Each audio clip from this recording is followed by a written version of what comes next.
Hey, what's going on, everybody? Welcome to Under the Arch Sports. I'm Eric Hobbs, and today it's time to talk about the St. Louis Cardinals and what has gone wrong with this team so far. But first, I need you guys to do me some favors. Subscribe to our YouTube channel, find us on Facebook, Instagram, and on Twitter. If you like this video, like it, sign up for notifications so you find out every time we have a new video out. And if you want some unique St. Louis sports gear, you don't want to be one of 10,000 people at Busch Stadium wearing a t-shirt jersey, you want something that stands out, underthearchsports.myshopify.com. We've got a couple of cool shirts there, more on the way as we just get the time to come up with designs. So thanks for bearing with us on that. All right, so the Cardinals. As I'm filming this, 9-15, and I guess the real question here is this team really good at anything? That's the question. Coming into the season, the thought was that the hitting would be among the best, the fielding would be among the best, and could they drag the pitching across the finish line? Well, so far the answer is a resounding no. And there's a lot going on here to explain all this. The fielding, it's not been bad, but it's not been up to what we expected to see out of the Cardinals. They are kind of middle of the pack in terms of fielding percentage, all the numbers defensively. They are middle of the pack. So they're not bad, but they're not good. And they're nowhere near what we expected, which is, among the best in baseball. Look at all the gold gloves out there. The opening day lineup, everybody on the infield had won a gold glove. Tyler O'Neill won a gold glove. But it's just not coming together. Case in point, 5 errors in the first 2 games of the San Francisco series. Just weird. Of all the different areas, I feel like this is the one that's most likely to kind of straighten itself out and be what we expected over the long haul, but we still have to see it. For hitting, I would have expected more production out of Goldie and Arenado. They're not both in a complete slump like it seemed like in September or in October, but they're not tearing the cover off the ball. And I am trying to take into account the fact that Goldie historically gets off to a slow first couple weeks. But, we're at the end of April. And he's hitting for a decent average, I guess. Not horrible, but well below what he did a year ago. And the power, the production, it's just not there. So that's hurting. Where would this offense be without Jordan Walker and Nolan Gorman? I'm going to talk about bad. I have to mention good. They both have been better than expected. Gorman in particular. Where would they be without him? I mean, there's a reason he's batting third now for the Cardinals, is he's the one producing.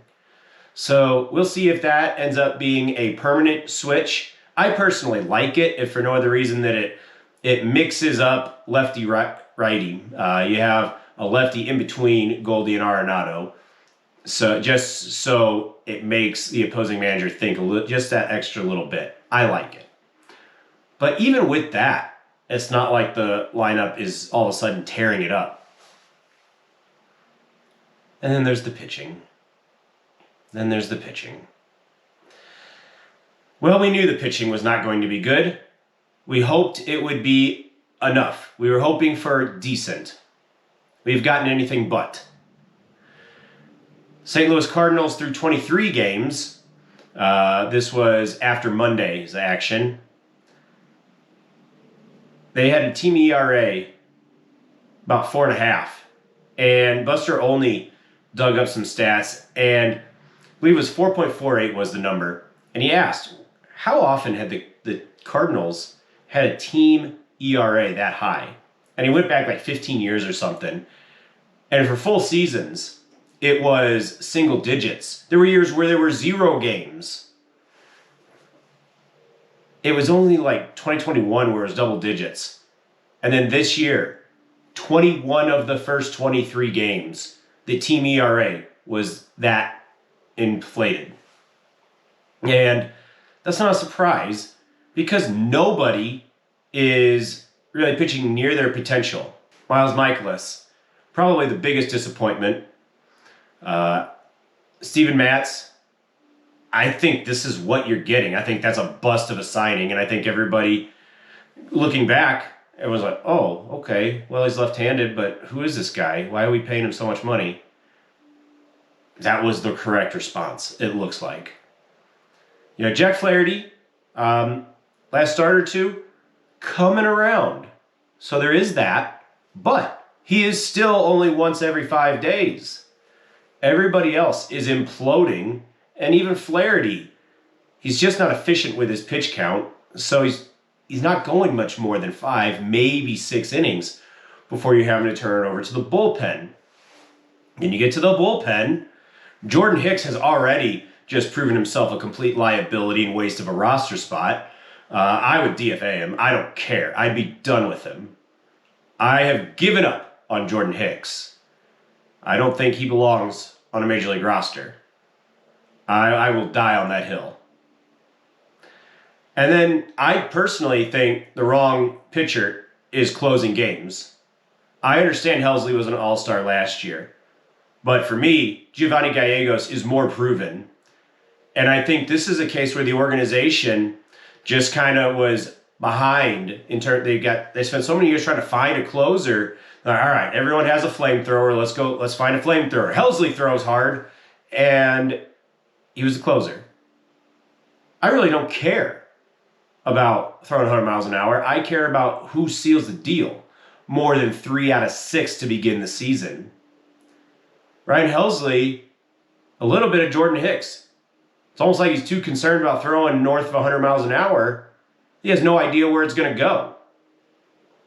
So, yeah, I think Helsley needs to be your setup man, and Gallegos needs to be your closer. That's what I would do.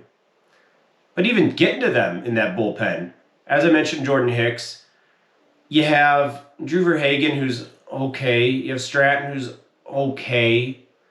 You have Genesis Cabrera, better than last year, I guess, but last year was a disaster.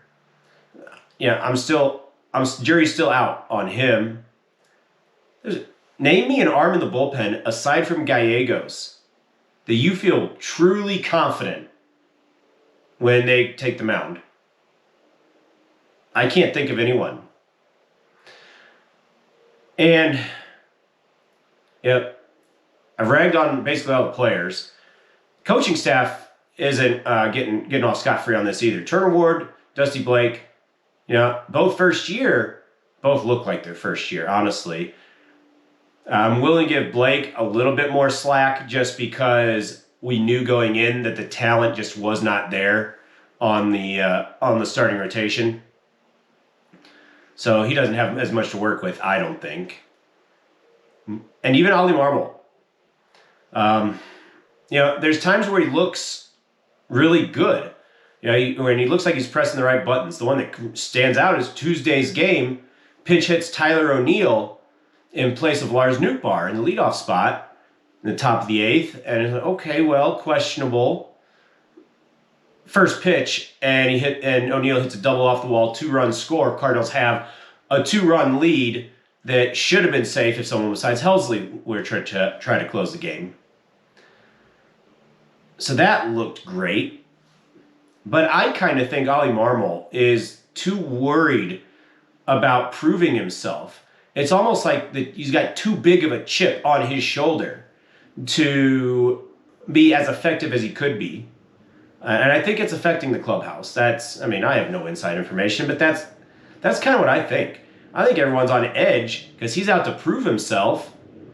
And you have things like the whole deal with Tyler O'Neill and calling out his effort, and everybody's kind of questioning where's the lack of effort that deserved this much attention and public criticism. Like he was totally loafing, but Ollie Marmol just put him on blast, and I think it was an uncalled for response. And I think that had an effect on O'Neal, and I think it had an effect on everybody in the clubhouse, putting them on edge. And there's a difference between being on notice that you need to hustle and give 100% and just not even being comfortable and having to walk on eggshells in the clubhouse. And I think that's where we're at. It's a similar situation to where in spring training, the whole incident with C.B. Buckner, we're not shaking his hand and then calling him out. I understand that. And he's honestly justified in saying that he had no class as a man. Fine. He also could have said, well, it's unfortunate if he doesn't want to. That's his thing. I'm ready to shake his hand next time. Instead, it got blown up. So I'd like to see Ollie Marmol, honestly, manage the game instead of making headlines. And I think doing that would put the clubhouse more at ease and maybe impact on-field performance. That's complete conjecture, obviously, but I think there could be something to that. Anyway, here we are. The Cardinals off to their worst 24-game start, 9-15, in 50 years. I'm 35. I've never seen a Cardinals team this bad this late into the season. At least in terms of starts. It's truly stunning. And, save the best for last, I suppose. John Mozeliak, president of baseball operations, says, be patient. They have the talent on this team to win.